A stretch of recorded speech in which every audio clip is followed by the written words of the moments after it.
are so pretty, pretty, pretty, pretty. Baby girl, you are so pretty, pretty, pretty, pretty. Females made you just to trick me, trick me, trick me, trick me. 'Cause baby girl, you are so easily pretty. The only reason that I can do tonight is 'cause I know you were invited. The only reason that this dress is can tie is 'cause I thought that you would like it. I'm only gone for this. This is Jessica Javens Talk, and today we're going to be talking about genetics, mystery, and an incredible journey. You cannot miss this. And I am so fascinated and emotional about this story, and I cannot wait for you to join us and get to know my amazing guest, Gayle Worath. Welcome to Jessica Javens Talk, Gayle. How are you today? Thank you so much for having me. I appreciate it. I appreciate you. I would love for you to just maybe start telling our guests today just a little bit about your mission now in your life. It's incredible. Thank you. Let's start with the top. All right. A little bit. Okay. So how we all started, how I ended up here.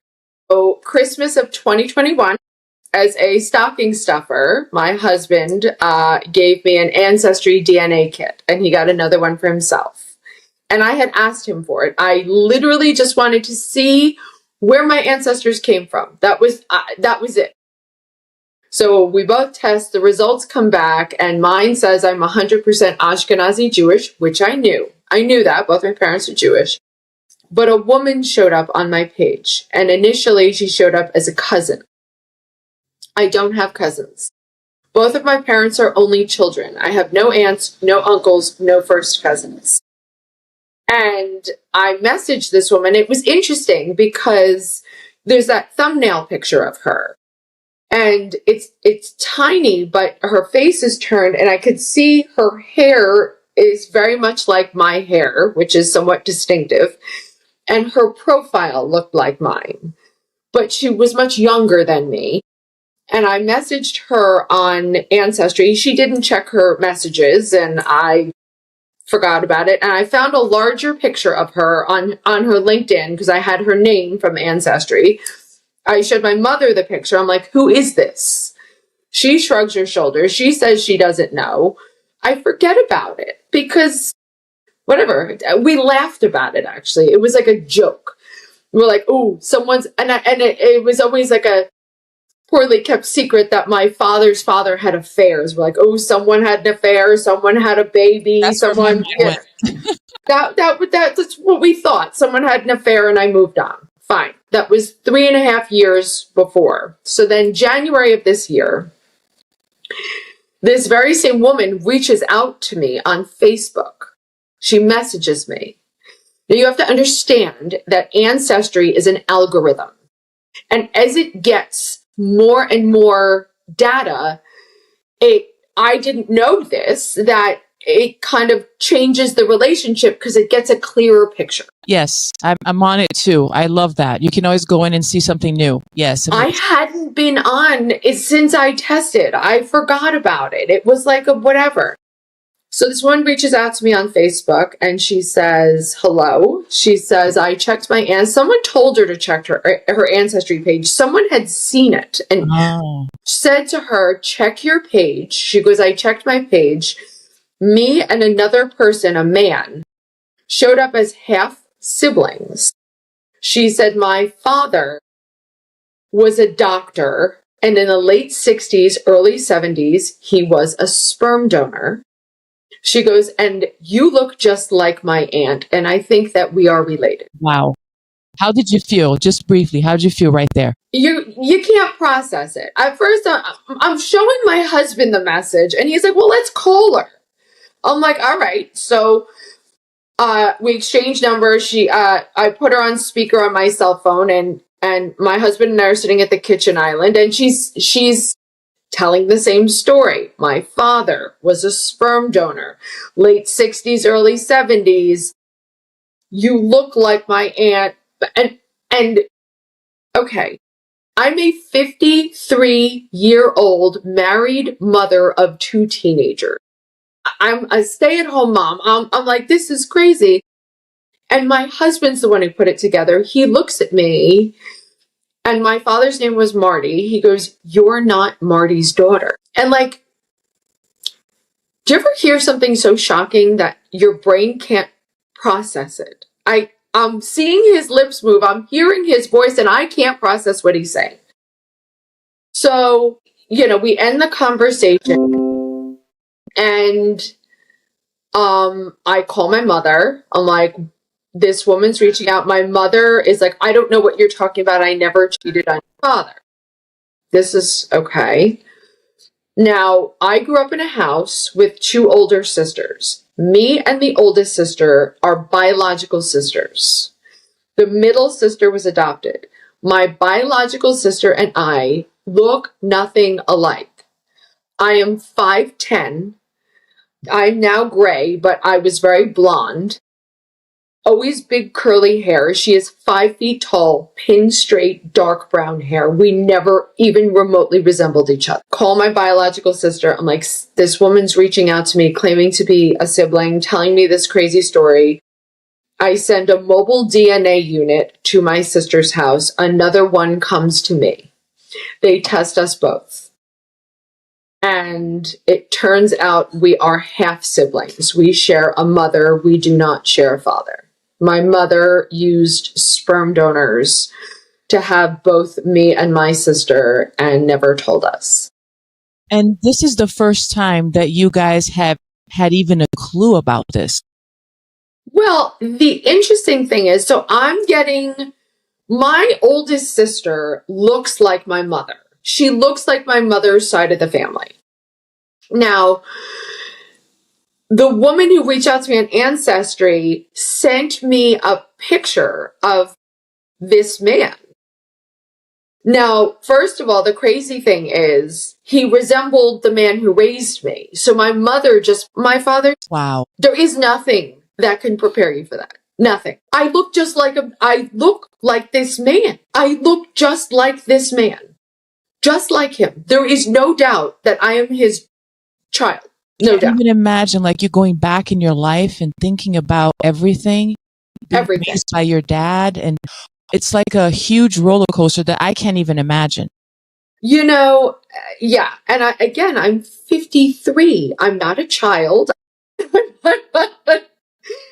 So, and I talk about the fact, okay, so I'm backing up again. As when I get off the phone with this woman back in January, I talked to my husband. My husband and I are sitting there. I'm literally in shock. And I really do think I was in shock for months. And I'm like, I can't believe this. This is crazy. I said, but I've been getting the emails. And he looks at me like I have 3 heads. He goes, what emails? I'm like, the cousin emails. He goes, what are you talking about? We're arguing at the kitchen island. I said, sweetie, the emails that tell you about your new cousins. He goes, Gayle, I've been on Ancestry with you for 3.5 years. He goes, I've never gotten an email. So literally, to end the argument, he pulls up his Ancestry page, and he has 3 connections on his page. It's him, his father, and his sister. That's it. We pull up my Ancestry page. Now you have to understand, I was conceived via sperm donor. Okay? I have over 222,000 connections. That is incredible. Yes. Now, I've never heard that much. I've heard stories, Gayle, but this is incredible. Now, in my defense, this is how I looked at it. So, the man who raised me, his mother, my Nana, was from a very large family. It was like 9 children in her family. So my assumption was every time I got an email, they were somehow descendants of those people. And I deleted them. I thought they were like, somehow connected on that side by, and no. And then I'm realizing I'm looking down at the names of all the people I'm connected to, and I don't recognize a single name. I don't know these people. I don't know any of these people because I'm not genetically related to my father. These are strangers to me. What did you do at that point, Gail? Like, I'm having a hard time just. Yeah, right. It is, for the first few months, it was funny because I'm waiting. So the mobile DNA unit had come to my sister and come to me, but you have to wait for those results. And I'm not going to lie, like, I didn't sleep for 4 or 5 days till I got those results. It was brutal. And I'm like, my mother is admitting to absolutely nothing. She would not admit to anything. She's angry. She's like, I don't know what you're talking about. So then when the results finally came, I knew, my sister at that point knew, and my mother. Now, my sister and I kind of deal with my mother differently. I have a difficult mother. I love my mother. I'm not saying I don't. And I always say, if you have a difficult mother, you understand what I'm talking about. If you have an easy mother, you're never going to understand what I'm talking about. But there's value in both. Because if you have a great relationship with your mom, she's a role model. And if it's the other way, you know what not to do. So there's no bad things. It's amazing that you said that. There are no bad things. There's just things. And my sister, basically before she agreed to test, she kind of held my feet to the flame, and she goes, you have to promise not to go to mommy with this. And that was hurtful. It was, but I agreed because at that point I had to know. I couldn't live in the purgatory of not knowing. So I agreed, and I upheld that. I did not go to my mother. My mother eventually came to me. Wow. So it was a few weeks after my mother called me, and it was funny. She called me and she's like, hey, how you doing? I'm like, oh, no. Oh, no.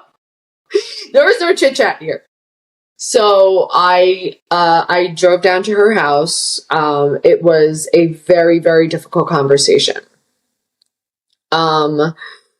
But she admitted that my father had the mumps as a child, which left him with a low sperm count. Not no sperm count, but low. But apparently whatever sperm he had were not viable because she had had several miscarriages. And my sister is older than me, so she does remember my mother having miscarriages. That was true. Oh. And she did tell me it was my father, the man who raised me. I know I have to specify which one. The man who raised me, his mother, my Nana, took her to lunch and said, I want to be a grandma, and sent her to a doctor who is doing inseminations. So, yeah, so biologically I am someone else's child. That is a lot. And I'm already thinking, like, what would take a family to make that decision and not share that with maybe you and your sister?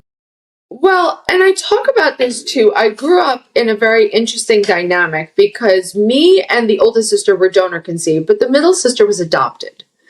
And the adoption was very open. And when we always knew that my middle sister was adopted. When she turned 30, she had my niece and went to my mother and said, I have no medical history. I need to know these things.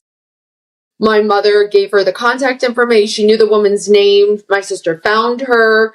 They flew to New Jersey, where I'm from Indiana, and we embraced them like family. Like, it was a very different. Now, when I went to my mother, extraordinarily contentious. She was angry. She was angry at the woman who reached out to me on Ancestry. She was angry at me for going on Ancestry. It was a very different conversation. That is incredible. Because the way that your adopted sister, everything about her seems to me, based on what you told me, that it was handled the right way, the way that it should, the healthiest way possible. Yes. And honorable. And everybody embraced that, and it was beautiful. Mm-hmm. But not with you and your biological sister. No, it was no. And why do you think that was so different? I don't know if, so I sat on this for a long time. I didn't know what to do. Again, your brain can't process the whole thing at once. It kind of processes it in pieces. And I think, I'm not kidding you, for like the first 3-4 months, I do think I was in shock. Yeah, absolutely. And I went on TikTok. I made a TikTok. I didn't know how to make a TikTok. I didn't even think TikTok was for me. I thought I was too old to be on TikTok. And my daughters set up my account, my teenage daughters, and I made a TikTok about what had happened. And listen, I know in TikTok world it's not a lot, but 45,000 people saw that video. Wow. Yeah. And it's funny because my daughter's like, who's going to watch your TikTok? You know, like, I'm mom. Do you know what I mean? Like, I'm like the middle-aged, boring mom in suburbia. Who's going to watch this? I'm like, I don't know.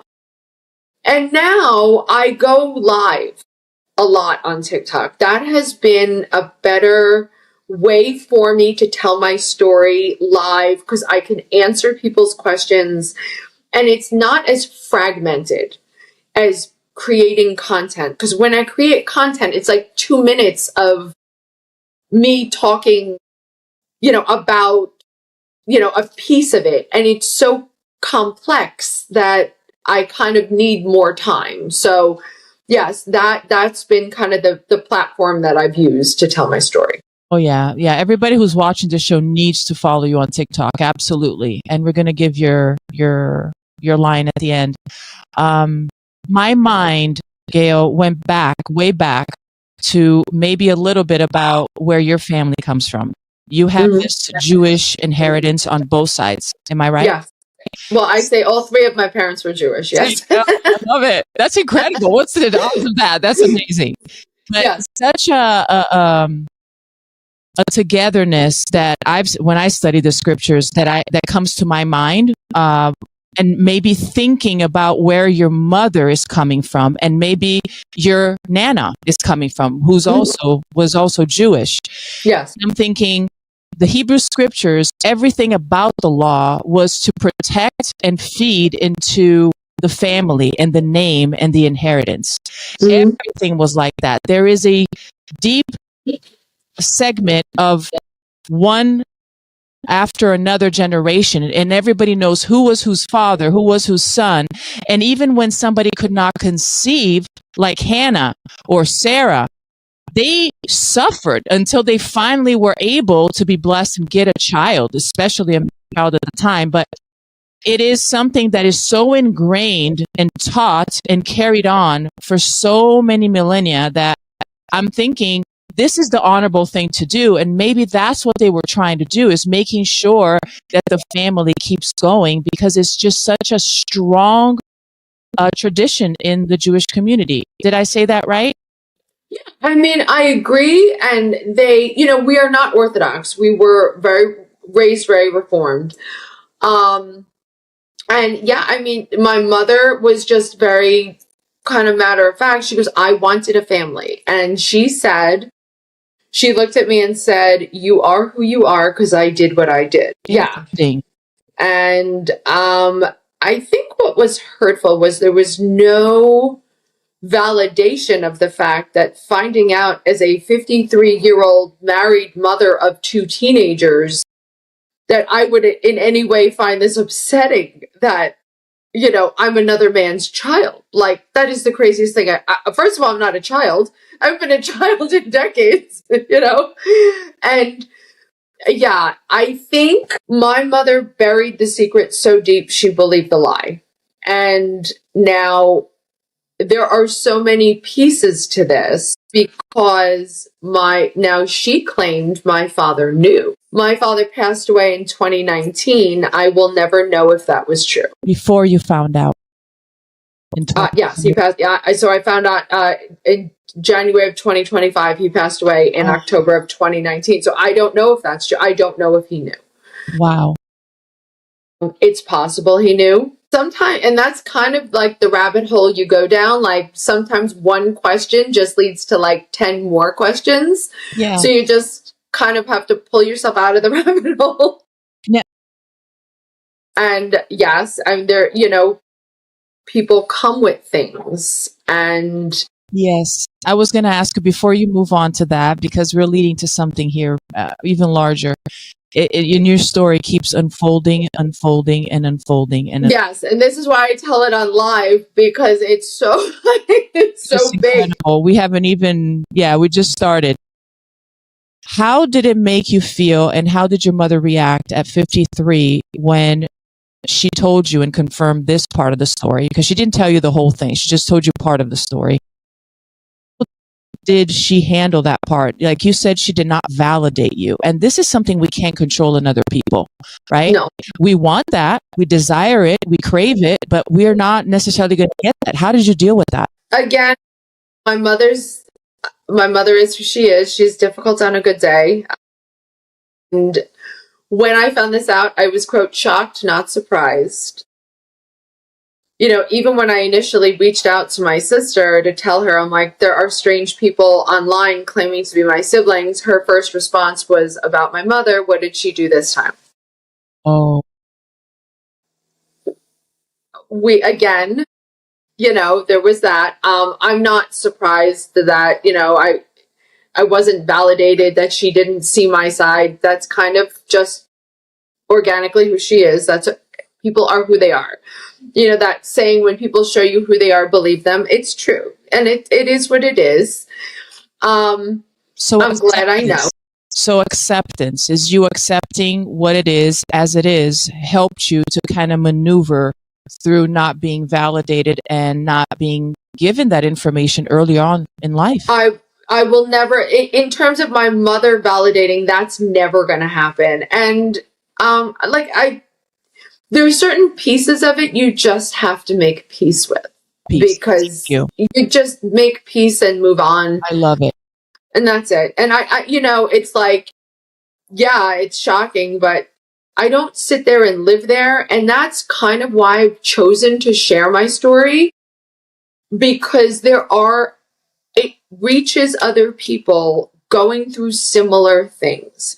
And again, I know my story has a lot of different arms and legs, and there's a lot of branches. I know we haven't touched on everything, but there are people who reach out to me who've had DNA surprises, who have, you know, genetic things. And that's why I've chosen to share it publicly in this way, that my parents, you know, that other people can hear my story and take something away.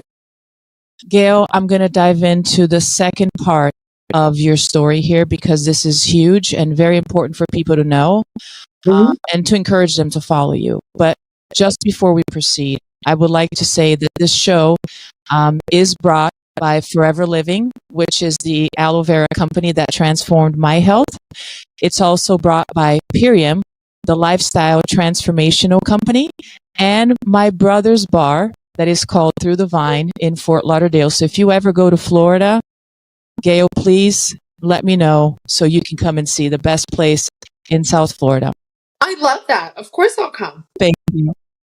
I love it. My next question is, you made many health decisions now, because now you have a family. You're 53 and you have 2 teenager daughters. You made this whole, as a mother would, all of these decisions, health, lifestyle, everything, decisions for your family based on all the information that you had. But now everything changed.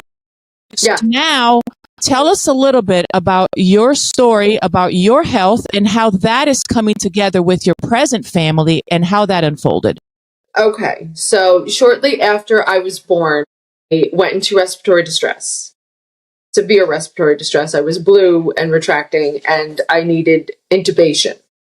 I was born in 1972. Intubation tubing was metal, and I was on a ventilator for about 4 days. I could not breathe on my own, required a tracheostomy tube. In the 70s, they used metal tracheostomy tubes. So I had the trach in for 4.5 years.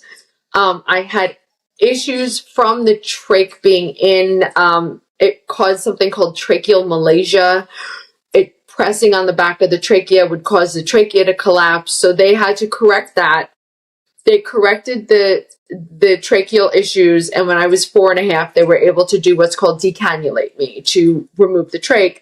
But they told my parents that I had vocal cord paralysis. So what that means is your vocal cords come together to vibrate off each other and create sound. Right. When you take a breath, you go, they open. When I take a breath, I go, there's like a tiny little crack. Like both of them really don't move. They move enough that they were able to get the trach out. But I knew I had what's called bilateral vocal cord paralysis, meaning both cords didn't move. And they believed it was an injury due to that initial intubation. They thought that when they put the tube down, they hit the nerve and paralyzed the vocal cords. So for 34 years, I believed I had an injury. I had every reason to believe it was an injury. No one else had it. I move on with life. I meet my husband. I get married. I give birth to my oldest daughter. Immediately after I deliver her, she goes in to take her first breath and she is gasping. So they wrapped her in what looked like a towel. The resident had her, turned around, kicked the door open, ran out, brings her to the NICU. My husband looks at me. He goes, what do you want me to do? I'm like, go with it. My husband comes down an hour later and looks at me and says, the baby's vocal cords won't open. They had it wrong. The vocal cord paralysis wasn't a result of another problem. The vocal cord paralysis was the problem. I have an extremely rare genetic abnormality that causes vocal cord paralysis.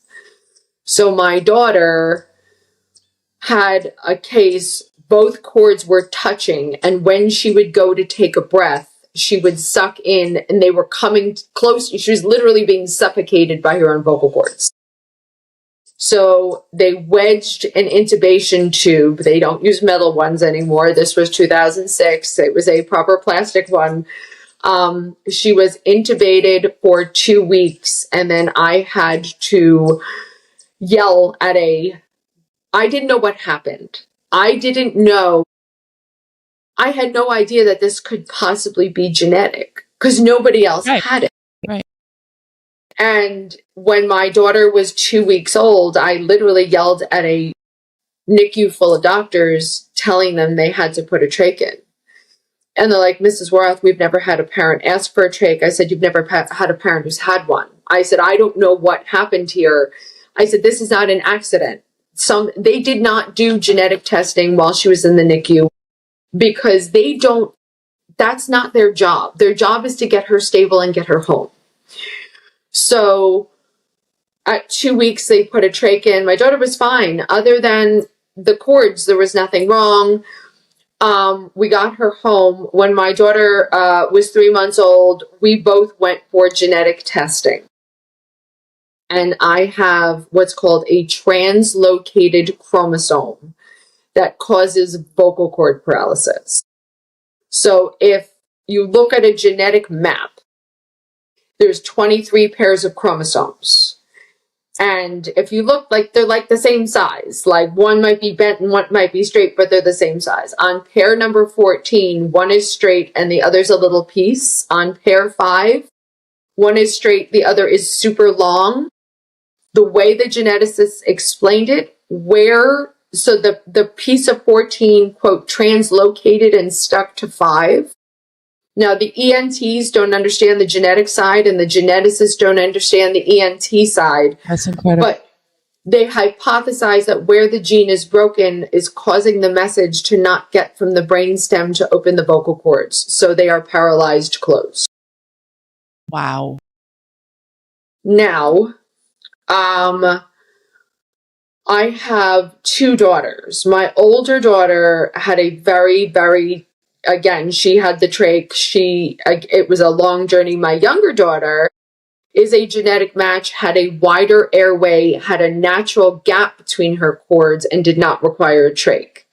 My older daughter, it was incredibly complicated to create an airway for her. It took 5 hospitals, 3 failed surgeries, and I live in New Jersey. It took 25 trips to Cincinnati Children's Hospital to create an airway for her.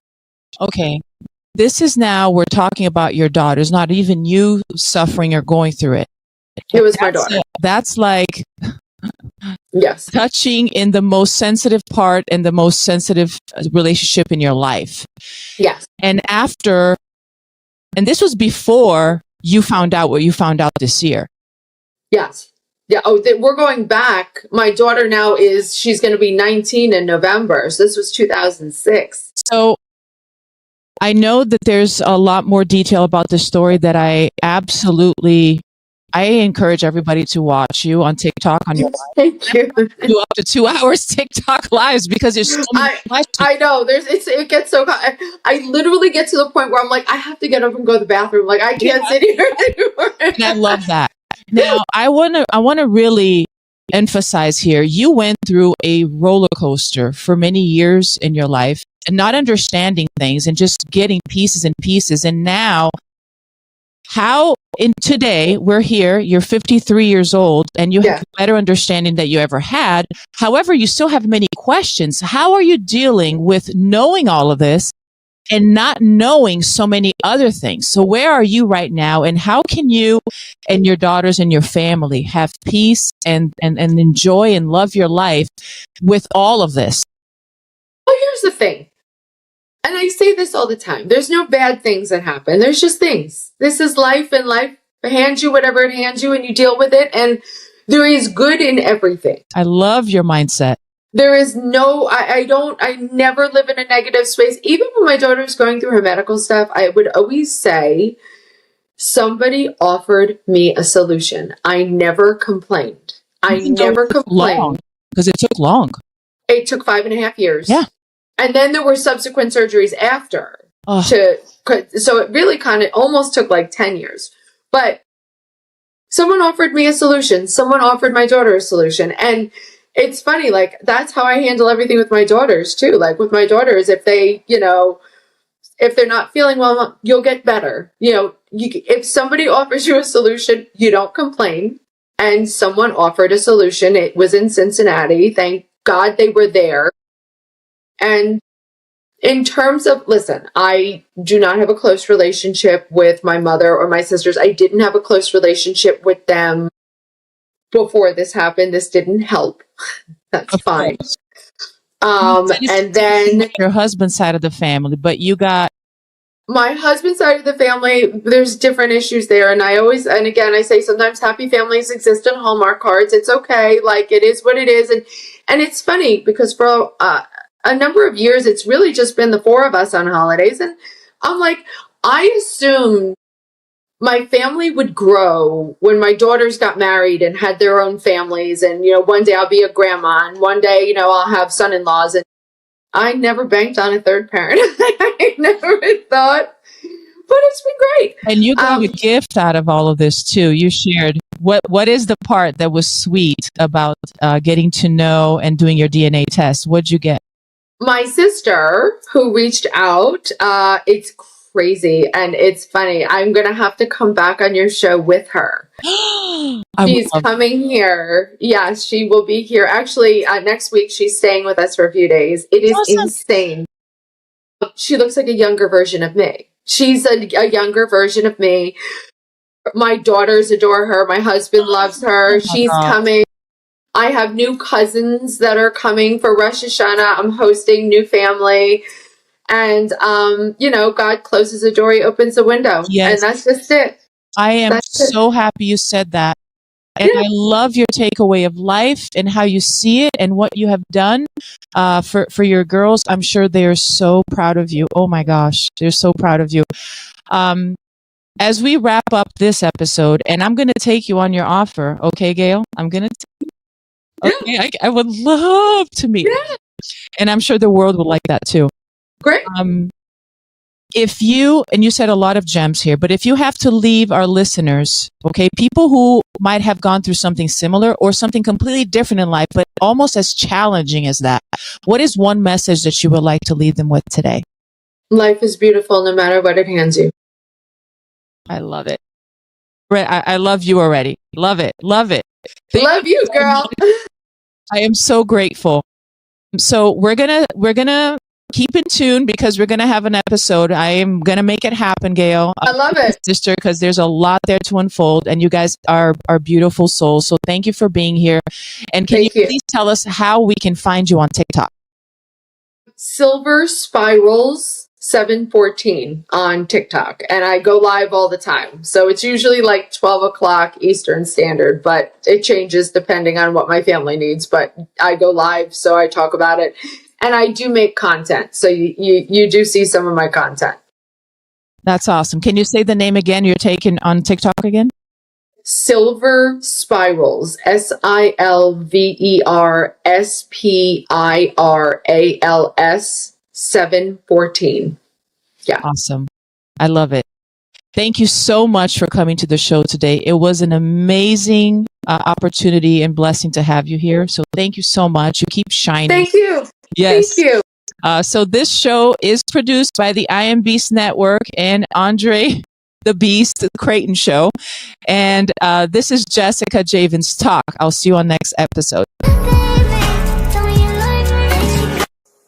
girl, you are so pretty, pretty, pretty, pretty. Baby girl, you are so pretty, pretty, pretty, pretty. Females made you just to string me, string me.